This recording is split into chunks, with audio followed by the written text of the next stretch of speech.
Yo, what is up? It's your boy RJ in the building, and today I'm going to teach you guys how to switch like a top player, like top echelon. You know what I'm saying?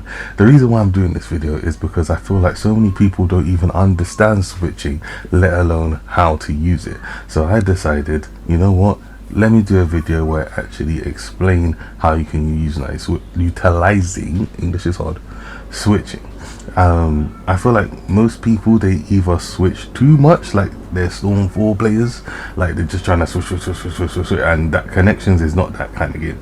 Or they don't switch at all and they pick a point character and they pick two characters and they lose out on the benefits of switching. So they're either losing out on the benefits of switching or they're losing out on the benefits of using a support. I feel like there's no middle ground or for most players. So what I'll be teaching you guys today is why you should be switching, actually understanding the switch mechanic itself and how you can use it, English is hard today, how you can use it in your very next game. Alright, so first let's talk about why you should even be switching, by talking about people who don't switch at all. So the reason why you should be switching is because let's say you play the playstyle of having a strong point character with 2 assists. Immediately you become readable. It's like playing a poker game with people knowing what your cards are. Because what people will do, any smart person will do, is they'll start keeping track of your supports. Now if you have somebody like Tail Beast or Naruto, I call Tail Beast Naruto and I go in, they can keep track of, they now know Tail Beast Naruto is down, he has a long cooldown, I don't have to worry about him for this X amount of time. If I then call my other assist, maybe to cover me or whatever it is, I now am playing singles, which is never a good thing. So especially if they have supports. So as you can see, they're down for quite a long time. Obviously Tail Beast is down for longer than Datara, but this is where you become readable. This is where people can go through baiting your supports, because now you're going to be more reliant on using your supports to kind of cover you, to apply pressure and suffer that long cooldown. So you just become very readable, very predictable, and people pretty much know what you're doing. Even when they come down to looking at your team, if you're not switching, then you just becomes very straightforward for the most part. Now that being said, as soon as you apply switching, this is when it becomes harder to read. Let's take the same example I gave with Tail Beast Bomb Naruto. As you know, you can call Naruto. Naruto is really good at getting people in, helping, locking people down alongside whatever you're doing. Now, if I do it the way that I just done it now, I suffer the support Tail Beast Bomb cooldown, which is a long time, right? Compared to if I am Tail Beast Bomb Naruto, for whatever reason, I switch into him or whatever, and I do the same situation where I've come in and I've dashed in alongside to lock you down. As you can see, I don't suffer the Tail Beast Bomb cooldown, I suffer the support cooldown. Support down? The switch cooldown. So this is where you have to keep that in mind. Whenever you do a jutsu switch, you're gonna suffer a 2 to 3 second support cooldown opposed to whatever the cooldown of the jutsu is. Some cooldowns are longer than others. So that very quickly, I'm going to show you a clip of me explaining the concept to a student of mine. I feel like I explained it better here, so I figured to just use it in the video. If I'm Naruto, sorry, right, and I call Ishiki, right, no matter what, I am getting that Ishiki cooldown, no matter what, right? So that's what, so if I call him, right, and then I switch into him, I'm still going to get the Ishiki cooldown. That doesn't change, because that is the support that I called, and it's vice versa. If I call Naruto, right, and then I switch into Naruto, I'm going to get the Naruto cooldown. Does that make sense? Even though it's Ishiki's face, I'm still going to get the Naruto cooldown. It doesn't matter. It doesn't matter what your point character does, right? It matters who you called. So if I call Ishiki, dash in, do this, and switch into Ishiki, even though yes, I just did a jutsu switch, I'm going to get Ishiki's cooldown. So that being said, that is already a big reason why that you should be switching, and this makes it hard to also track your supports. It's just another layer to everything while being able to use more of your resource. More is better, right? Like, if you get more of a resource, then you're able to do more. If you have less of a resource, then you're able to do less. So naturally, the person who's switching is going to be able to use those support jutsus more than the person who isn't switching, who has to rely on the support cooldowns. So continuing off of going off of resource management, so switching will provide you not only resource management, but switching will also provide you another layer within your fundamental play. Fundamental play being comboing, being guard pressure, being your neutral play. Switching is involved in all of that. Switching can go from easy guard breaks, unless you're like me and can't do the execution, right? So from easy guard breaks, it can go, it's obviously involved in your comboing as well. So if you're ever doing comboing, let's take Nanoshiki's grab. This is a setup that I like to do, right? Yeah. So it can be involved in making creative combos and creative resets as well, as you just saw. It can also be involved, it's involved in anything. In your neutral play, like I showed you, you want to approach, you can use it to get in your approach and get it back.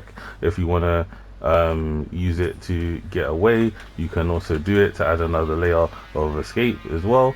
But the only thing is when you are switching, it's going to take your chakra bar, opposed to when you call a support and then do the same thing, it's going to take your support gauge. So this is where you as the player have to juggle between, do I want to have a longer cooldown on my support, or do I want to use more chakra, depending on what it is. And there's benefits and non-benefits to both.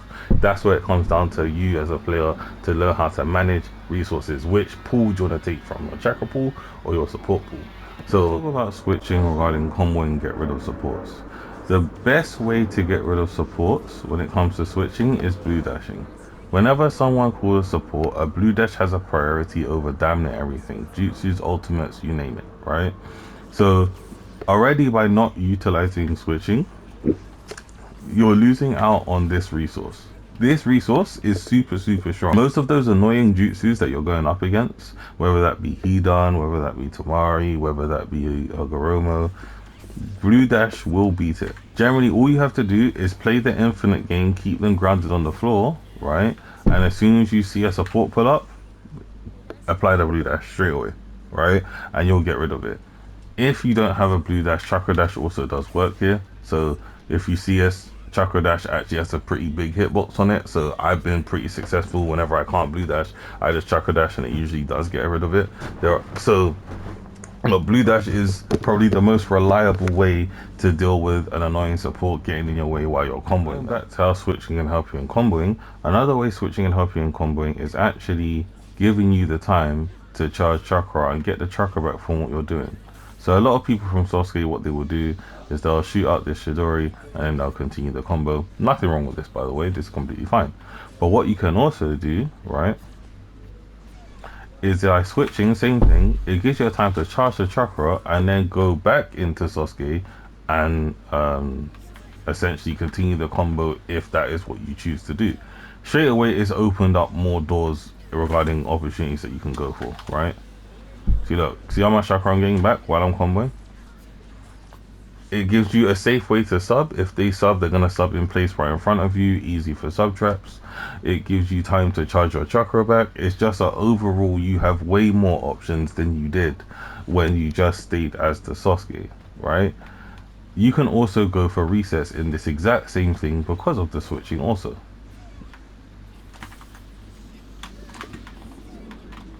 See that? It wasn't like airtight, but you can, the principle is what I'm more going from, right? Switching can also give you resets that aren't necessarily up close, but you can play around with certain things in that regard. So not only is switching giving you more options regarding sub traps and everything like that, it can also give you resets, and in some cases it can give you a lot more damage as well. The next thing is incorporating switching within your guard pressure. Now, I already showed an example of this when you can go for a complete jail, which will result in a guard break into a combo follow-up, right? This is really good. But switching within your guard pressure will also help you in many ways. For example, let's say I go for Hidan, same thing. I can do this, go back into it, right? If I'm quick enough, yeah, there's like a little gap here, but for the most part, it'll be fine. You'll break the guard. But if I do this and I can buddy with my dash, right? I am more likely to break a guard because a dash does the most damage to a guard, especially after they patched it, right? See? So it's easier for me to then set up these things. This can work in many ways. I'll give you another example. This isn't guaranteed. This is a mix up, right? You doing something like this, right? Again, with switching has applied so much damage to the guard that it's going to break. Even if I do a few hits, boom, and even broke in that sense, right?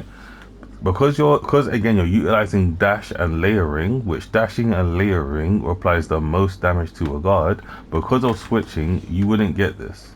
I can't get this scenario without switching. I can do this, but I can't. Do you know what I mean? Give you I can't give you that. I can give you a layer maybe if I do this and call us a sit support, but as you can see, it's a lot more problematic compared to if you're quick and you apply the layering. Even if let's say they counter, it doesn't work. You get countered, you waste a sub, it refers back to neutral. The guard is still going to be low as long as you act quick, right? So this is again something that it can give you. It gives you an element of being able to layer it, mixing up your opponent more efficiently and more effectively. So there you have it. There are many reasons that I can even add on top of this, like even regarding like neutral play. Neutral play, there's a limitless amount of ways that you can utilize switching, but this will be like an hour to 2 hour long video. So I hope you guys enjoyed the video. If you do want me to go into a bit more detail within switching, or you're curious, feel free to message me on Discord. My Discord will be in the English is hard, right? If you didn't know, guys, right? If you want me to help you, feel free to message me on Discord down below. Leave a comment if this video, like the video. I will be doing more guides like this and maybe some more character guides as well. So yeah, without further ado, I wish you guys farewell, peace, sayonara, and adios.